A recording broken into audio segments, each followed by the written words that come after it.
Tienes que conocer a... Bienvenido a este espacio donde compartimos autores que descubrí durante mi doctorado en filosofía en estudios interculturales.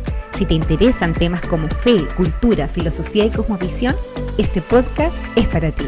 Hola, soy Jessica Rosales y junto a Roberto del Mar te invitamos a conocer voces que nos inspiran. Hoy partimos con un clásico. Tienes que conocer a Hans Rockmaker. Roberto, cuéntanos, ¿quién fue y por qué partimos con él? Hola, él fue un profesor de arte holandés, evangélico de la tradición reformada. Él fue crítico de arte, filósofo y pensador. Él trabajó en la Universidad Libre de Ámsterdam, donde de hecho fundó el Departamento de Historia del Arte. Y su tesis fue acerca del pintor francés Paul Gauguin.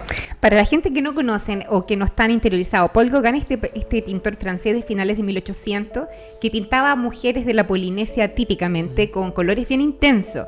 Tiene un cuadro muy muy grande. ¿Cómo se llama ese cuadro? ¿De dónde venimos, quiénes somos y a dónde vamos? Es un tremendo título. Sí. Y un cuadro bastante existencial. Pero cuéntanos, así es que este doctor Rockmaker eligió partir con su tesis doctoral con este pintor francés, ¿y por qué decidimos nosotros partir este podcast con él? Porque somos fanáticos de su obra. Rockmaker entendió estas dos grandes tensiones en su tiempo, ¿no?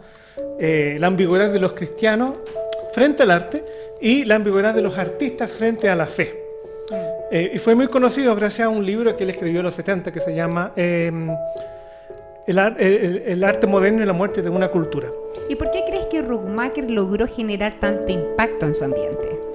Él era un genio, tenía una personalidad magnética, como buen holandés que era de frente, no tenía temor, decía las cosas en la cara, pero con mucho amor, con mucho respeto. Y él fue muy crítico también con su propia iglesia evangélica. Él decía que la iglesia se había vuelto muy mojigata frente al arte, porque muchos cristianos se escandalizaban por los desnudos, pero no decían nada acerca de la violencia, por ejemplo. Impactó mucho a la gente de la época, en los años 60-70, donde plena revolución sexual. Dejó una huella profunda en ellos, en los jóvenes cristianos y los artistas seculares, que buscaban una espiritualidad genuina. Pero para ponerlo en perspectiva, para la gente que no conoce o nunca ha escuchado hablar de Hans Rockmaker, ¿qué podemos saber de él? Él nació en el 1922 y murió muy joven, una tragedia a los 55 años. Pero aún así dejó un legado enorme, libros, charlas, discusiones, y él llegó a tener la colección más grande de jazz en toda Europa. Se especializó en la arte y filosofía y fe. También él peleó en la Segunda Guerra Mundial, fue prisionero nazi, y de hecho en prisión él conoció a su profesor que lo influenció mucho en su carrera. Como no es posible hablar de todo el legado de Hans Rockmaker en este corto espacio, vamos a enfocarnos en uno de sus libros más conocidos, El arte no necesita justificación. Que este libro es un libro pequeñito, muy fácil de leer, con pocos capítulos y que abre un debate bastante interesante. Cuéntanos, Roberto, de qué trata este libro y por qué es importante. Habla acerca del arte, y su audiencia es bien clara. Artistas cristianos, pero esto no quiere decir que sea solo para cristianos, es para cualquier artista. Y él aborda esta tensión que hay en la vida del artista, que son vistos como profetas, sacerdotes, gente muy importante, pero a la vez irrelevante, sin importancia. Porque la sociedad, por ejemplo, quiere buen arte, quiere un arte profundo, quiere algo que trascienda, pero sin apoyarlo. Entonces se les critica. Entonces los artistas se ven atrapados un poco en estos intereses políticos, comerciales, y para poder comer pan, sobrevivir, tienen que seguir el juego un poco, tienen que venderse un poco. Entonces pierden libertad, pierden originalidad, y esto les provoca una crisis vocacional bien profunda. Y en la iglesia es peor, él dice que es peor en la iglesia porque no hay verdadera libertad para crear, porque no tiene mucho valor el arte. Explícanos eso, ¿cómo va a ser peor dentro de la iglesia? Porque se les critica a cualquier artista que hace arte, y dice, no, esto es muy liberal, esto es muy conservador, o las dos cosas al mismo tiempo, entonces como bien loco. Se les dice a los artistas, oye, esto tienes que mostrar un mensaje explícito, ¿dónde está la cruz acá? Claro. ¿Dónde está la paloma o la Biblia abierta? O la Virgen. Claro, pero lo peor es que se les critica, ¿cierto? Pero no hay ningún apoyo, ni económico, ni emocional, y tampoco ni siquiera hay interés. Sí, es verdad. Y tiene todo el sentido. Y muchas veces lo irónico es que, como siempre, en todos lados el que más critica es el que menos hace.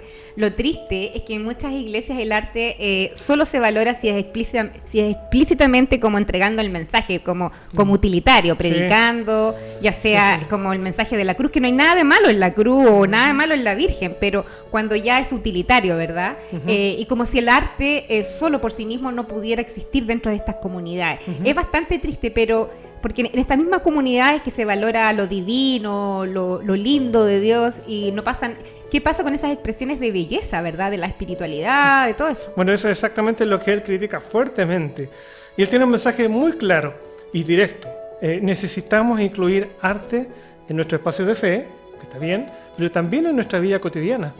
Es fundamental, él dice, recuperar la belleza en nuestro entorno, en nuestros barrios, en nuestras vidas. Y hay que cuidar el mundo, luchar contra la caída. Oye, pero tampoco seamos tan injustos con el artista y con los artistas cristianos, porque esa tensión pasa en todos lados. Pasa en la política, en la ideología. Es como... Exactamente, no solamente, por eso dice él dice que no es solamente para cristianos, más que nada es para todo el mundo. Y como está hablando de los artistas, esto es una responsabilidad del artista. La presión siempre va a estar esa presión en el pasado, en el presente y en el futuro. Y eso es lo que él critica, esta presión política, ideológica y religiosa que quiere apoderarse del arte para utilizarlo, ¿no? Y él ve una decadencia ciertamente en Occidente, y por eso y ese es su libro, gran libro, El arte moderno y la muerte de una cultura. Es fascinante. O sea, estamos en una especie de decadencia artística en Occidente, entonces. Él dice que sí, y esta es una visión un poco utilitaria del arte. Ahora, esto tomó tiempo en desarrollarse, pero sí, hay una crisis. Mira, como no podemos seguir abordando, vamos a centrarnos en este libro, que el arte no necesita justificación. Cuéntanos de qué trata. Hermoso libro. Él aborda este dilema del artista, pero también da una respuesta. Y lo divide en 4 partes. Primero presenta el dilema, después dice la respuesta que debería tener la iglesia, la tarea del artista, sea cristiano o no cristiano, y después da unos consejos bien prácticos y muy sabios. Para poder enganchar un poquito, cuéntanos brevemente la primera parte del libro. El dilema es el siguiente. Bueno, el arte antes era normal, ¿no? Él dice que hay un cambio. El arte empieza con minúscula y después se transformó en un arte con A mayúscula. Y esto comienza a principios del Renacimiento. Bueno, grandes artistas, también está Miguel Ángel en ese tiempo, Leonardo y otros. Pero fue la Ilustración donde ya ahí se dan las bases filosóficas sólidas para este cambio. Antes del Renacimiento, por ejemplo, el arte era del artesano, el que hacía sus cosas en base a su experiencia, su habilidad, el trabajo, ¿cierto? Y creaba tapices, puertas, ventanas, candelabros, pinturas. Existían talleres para eso, por supuesto. También estaba el arte religioso, que era un poco más elevado, pero era el mismo concepto. Era una época con mayor libertad y creatividad. Yo me acuerdo como se me viene a la mente esas catedrales góticas donde son muy conocidas, hay muchas y son hermosas en Europa, pero son pocos los arquitectos que son conocidos, y los artesanos que participaron en ella son sumamente anónimos, porque lo que importaba era la obra de arte. ¿Cuántos trabajadores hicieron esas catedrales? Sí. Bueno, fue la Ilustración donde, repito, se dan las bases filosóficas para este cambio, de minúscula a mayúscula. Entonces en este tiempo ya empiezan a aparecer las bellas artes. Claro. El artesano ya se considera alguien inferior. Claro. Aparece el connoisseur, la persona de buen gusto, el coleccionista de arte, pero el arte se desconecta de la vida cotidiana y ya no cumple esta función en la cultura. Y el arte ahora se enfoca en lo sublime, en buscar lo bello, lo trascendente, ¿cierto? Y ahí se van como en esa onda filosófica del arte, ya como sale este pensamiento de la estética del arte, y que necesitamos este intermediario para poder entenderlo, que no cualquiera lo puede entender. Pero ese cambio de mentalidad igual es como entretenido, porque aparece en los museos y parece una nueva industria. ¿Dónde está lo malo? Porque por supuesto, no todo es malo, por supuesto, pero el tema es que el arte toma un significado diferente. Y el arte ya es por el arte por el arte, es como una religión irreligiosa, algo bien raro. Entonces esa sería la crisis que señala Rockmaker. Como el arte tomó el rol de ser una revelación, ahora nos da la solución el arte a los problemas más profundos de la humanidad. Es que, claro, y el arte fue tan elevado que era necesario un intermediario para traer el arte de arriba hacia abajo, de esa cosa trascendente para poder entenderla. Ya el arte ya pasa a ser adorado, contemplado, ¿cierto? Y ahí están los museos, que son los nuevos templos. Y esto tiene raíces paganas y anticristianas muy profundas, que es lo que Ruckmacher critica. Entonces, claro, no cualquiera puede entenderlo, ¿verdad? Entonces necesitamos este intermediario. Alguien que entienda, ¿no? Alguien que sea un experto, porque cualquier ignorante no... Como nosotros no lo va a entender. Claro. Bueno, ahí los pobres ya no tienen acceso tan fácil al arte, ¿cierto? Pero imagínate otra cosa. Los artistas ahora tienen la responsabilidad de crear este arte elevado. Esta cosa casi sublime. Tremenda presión para ellos. No, completamente. Pero esto es súper profundo que podríamos estar hablando aquí todo el rato, porque también podríamos decir que sacaron el arte de las casas, de los barrios, entonces quedamos todos en barrios feos y dejaron el arte en algunos lugares, y la implicancia que tiene de vivir en lugares feos. Sí, tiene implicancias muy, muy profundas, pero bueno, eso es para rato, así que mejor... mejor sigamos avanzando. Sigamos avanzando y cuéntanos, ¿por qué fue tan duro con su propia iglesia? Bueno, eran sus hermanos y los quería, ¿cierto? Los amaba, pero él era crítico porque, bueno, se pasa dos capítulos enteros criticándolo, de hecho. Claro. Y sobre todo esta actitud pietista que tomó. En ese tiempo, cuando hubo este cambio, los cristianos se alejaron, abandonaron el mundo y se enfocaron en su vida devocional y espiritual. Claro. Sea cual sea que sea, eso no se entiende. O sea, entonces se abandonan las artes porque es mundano, ¿cierto? Claro. Entonces se enfocan en lo espiritual, claro. Y dejan lo material, ¿cierto? Claro. Y siguen la línea romántica del momento cultural y histórico que aparece en ese momento. Que el romanticismo, acuérdate que es como un enfoque en sentimientos, una respuesta a toda esta revolución científica y determinista. Entonces el pietismo, este pietismo puritano, no es original cristiano. Esto es un romanticismo disfrazado. Ajá. Entonces ya el arte, y los cristianos como que crearon su propia versión de esto, ¿no? Sí, bien mala, fíjate tú. Sí. Y el arte se abandonó, se menospreció dentro de la iglesia. Y el arte es simplemente para el templo. Y cierto tipo de arte, por ejemplo, en la música se dejaron de lado muchos instrumentos que antes se tocaban. Claro. Porque son seculares, ¿no? Y de ahí empieza entonces esta dicotomía, esta división entre la fe y la cultura, ¿verdad? Lo encuentro horrible porque además se pierden expresiones artísticas hermosas como el baile, como que incluso en algunos círculos era completamente considerado pecado. Pues es una contradicción tremenda, enorme, porque si uno lee el Antiguo Testamento, hay unas fiestas que duraban semanas, tremendas fiestas, disfrutaban, la pasaban bien, tomaban vino, bailaban, y resulta que ahora es malo. Claro, es una tragedia porque desde aquí los cristianos empiezan a tomar una postura que menosprecia la cultura. Claro, evidentemente no todos, por supuesto, ¿no? Pero estamos hablando en la crítica de Ruckmacher, ¿verdad? Y se abre esta brecha que nunca debió de haber existido. Entonces, ¿cuál es la respuesta que Ruckmacher propone? Como los monjes benedictinos, ora et labora, ora y trabaja. El artista cristiano, y el artista, cualquier artista, tiene que rebelarse contra este sistema, ¿no? ¿Cierto? Y una cosa que no es fácil, porque el punto en que hay que entender acá es que el artista es llamado a servir, a poner los dones a disposición para los demás. Y ahí está lo crucial. Entonces, esto rebelarse es en contra de este sistema. Que primero se ve al artista como un sacerdote, como alguien iluminado, porque no lo es, y segunda, contra esta actitud manierista, pietista, ¿cierto?, dentro del cristianismo. Trabajar por el bien de los demás, embellecer la cultura, mostrarnos la belleza, abrir los ojos a la gente, expandir nuestro horizonte. Él tenía una frase muy linda que decía: el artista nos enseña a mirar. Oye, eso es hermoso porque uno ve un cuadro de arte, uno ve a alguien que hace un arte, como que uno aprende viendo del otro. Y el artista nos puede ayudar con eso.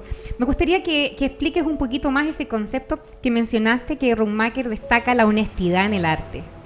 ¿A qué te refieres? La honestidad, claro, eso es importante también para él, porque un artista debe mostrar lo bello y lo bueno en la creación, y eso muchos cristianos se enfocan en eso, todo perfecto, paradisiaco. El tigre ahí. Claro. Pero no muestran lo malo. Y hay cosas malas en el mundo, hay corrupción, hay maldad, hay sufrimiento, hay dolor. Entonces ese es el equilibrio, mostrar lo bueno, lo malo, pero con una esperanza, con una solución. Es como un arte cojo si uno solamente muestra un área y no está siendo honesto, claro. Sí. Claro. ¿Te acuerdas que hablábamos el otro día que Rothmacher critica el arte moderno? Claro.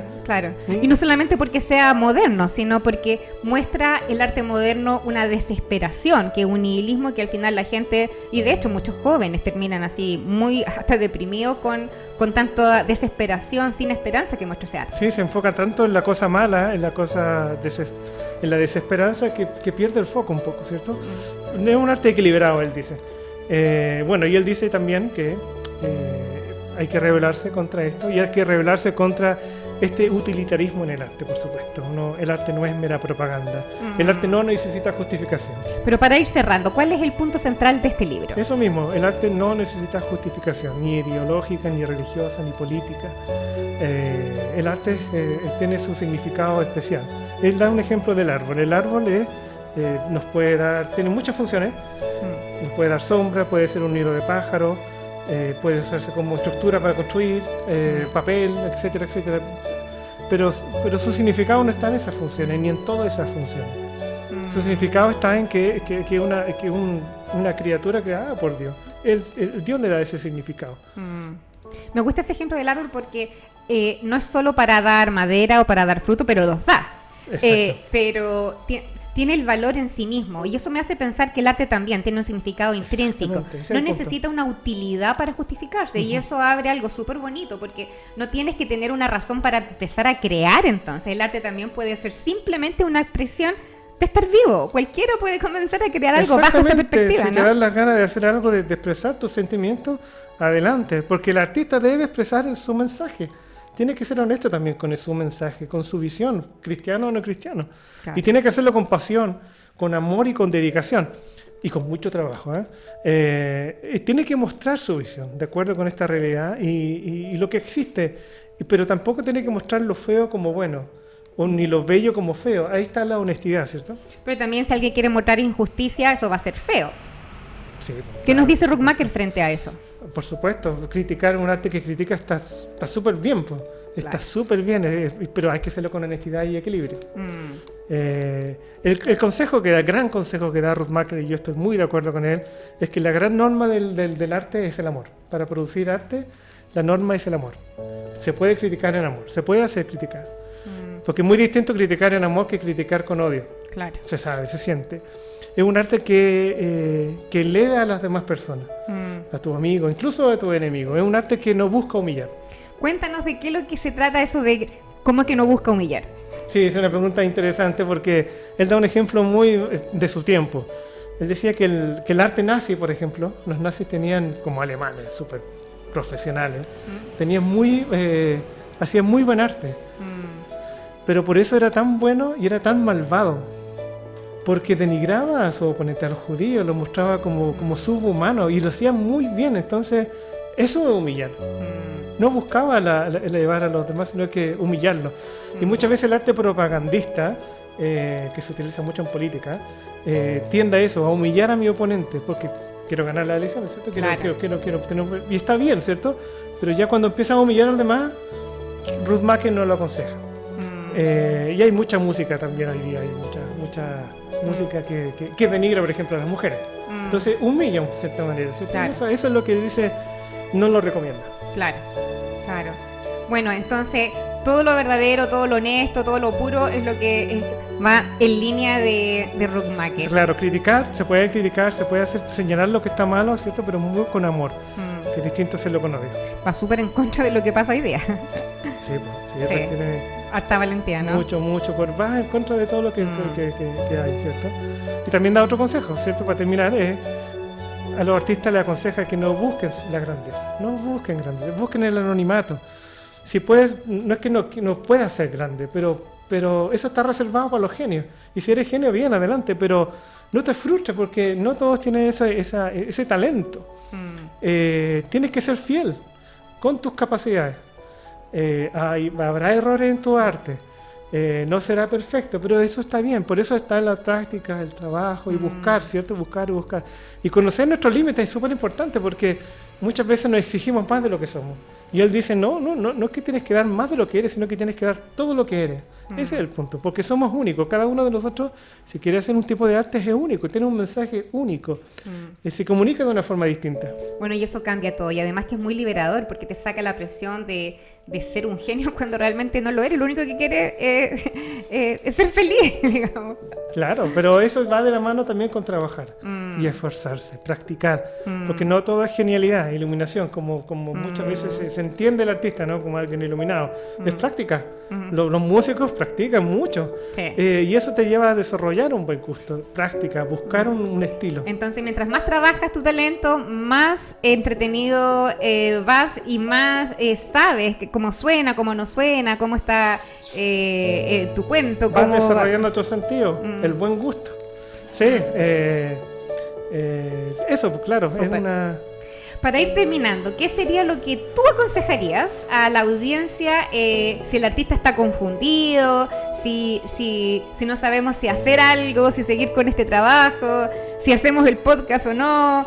¿Qué es el consejo que tú darías basado en el libro de Ruckmacher? Bueno, que lean el libro, por supuesto. Pero eso mismo, el arte no necesita justificación, o sea, no hay excusa. No hay excusa, cada uno puede aportar. Cada uno puede hacer, cada uno tiene creatividad. Adelante, vamos, creen arte, practiquen, luchemos todos juntos para que hagamos esta cosa, nuestro entorno, nuestros barrios, nuestras familias más lindo, ¿no? Más hermoso. ¿Cierto? Nuestras casas, Vale la pena, nuestras completamente. piezas, completamente. Pongamos esa florcita en el florero. Definitivamente, la obra de Ruckmacher ha sido muy influyente y coincido plenamente contigo, Roberto, y evidentemente con el autor. Fue un hombre profundamente artista, filósofo, pero también fue cristiano y fue valiente al poder combatir y decir lo que estaba malo. Él podía decir horrible a las cosas que eran horribles, pero es un libro altamente recomendado y si ya lo leyeron, anímense a explorar otras de sus obras completas. Hay muchísimo por descubrir, disfrutar y aprender de Hans Ruckmacher. Al final, ese es el objetivo de este podcast, de invitarte a leer, a escuchar, a conocer estos grandes pensadores que vale la pena tener en el radar. Y atentos porque el próximo mes traeremos a otro autor que tienes que conocer. Roberto, para terminar, ¿quieres agregar algo más cortito? No, solamente agradecer a quien nos haya escuchado, o también al Laboratorio Ciudadano de la Paz 482, a nuestra profesora Grace, la profe. Vale. Sí. Muchas gracias porque de verdad lo Y que a nuestras hace... compañeras. Sí, también, porque lo que hace el Laboratorio Ciudadano de la Paz 482, yo creo que Ruckmacher estaría muy orgulloso. Yo creo que Porque también. eso es, de lo poco, con lo poco que tenemos, Sí. hacerlo y hacerlo con amor. Sí. Hace toda la diferencia del mundo. Sigamos creando, así es que bueno, muchas gracias y hasta luego para que conozcas a otro grande. Chao.